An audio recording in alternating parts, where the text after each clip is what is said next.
உங்களை பற்றி ரெஸ்யூமில் இல்லாத ஏதாவது ஒன்றை சொல்லுங்கள். இது நேர்முக தேர்வில் கேட்கக்கூடிய எளிமையான ஒரு கேள்வி. ஆனால் பலர் இதை சரியாக புரிந்து கொள்வதில்லை.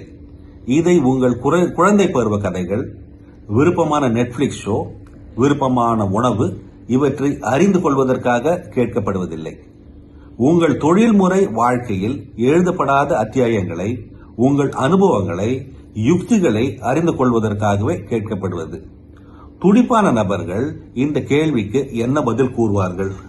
உரையாடல் மூலமாக மட்டுமே அறிந்து கொள்ளக்கூடிய தருணங்களை விளக்குவார்கள்.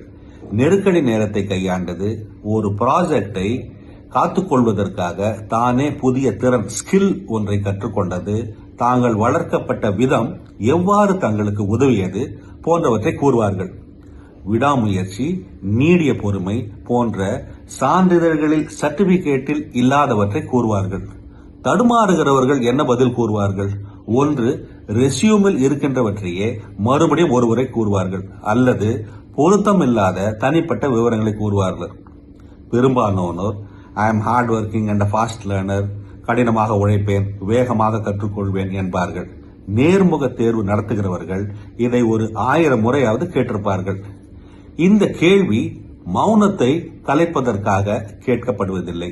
விழிப்புணர்வை, தாழ்மையை, உங்கள் கதையை நீங்கள் விரும்பும் பொறுப்போடு இணைக்கக்கூடிய அரிய திறனை அறிந்து கொள்வதற்காக மட்டுமே கேட்கப்படுவது.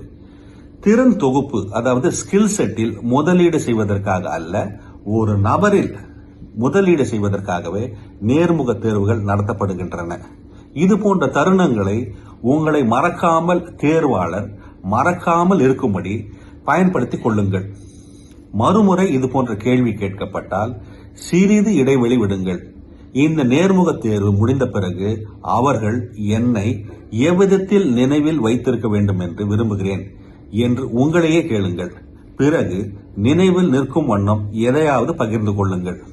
ஏனென்றால் சிறந்த நபர் கேள்விகளுக்கு பதில் மட்டும் கூற மாட்டார். அவர் தன்னை பற்றிய எண்ணத்தை மனதில் உருவாக்குகிறார்.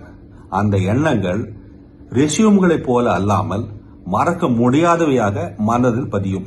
ஆதி யாஃபான் ஜைனுதீன் இப்படி ஆலோசனை கூறுகிறார். இது போன்ற சிந்தனைகளை தவற விடாதிருக்க தமிழ் பூமர் அபிஷியல் சேனலை சப்ஸ்கிரைப் செய்யுங்கள்.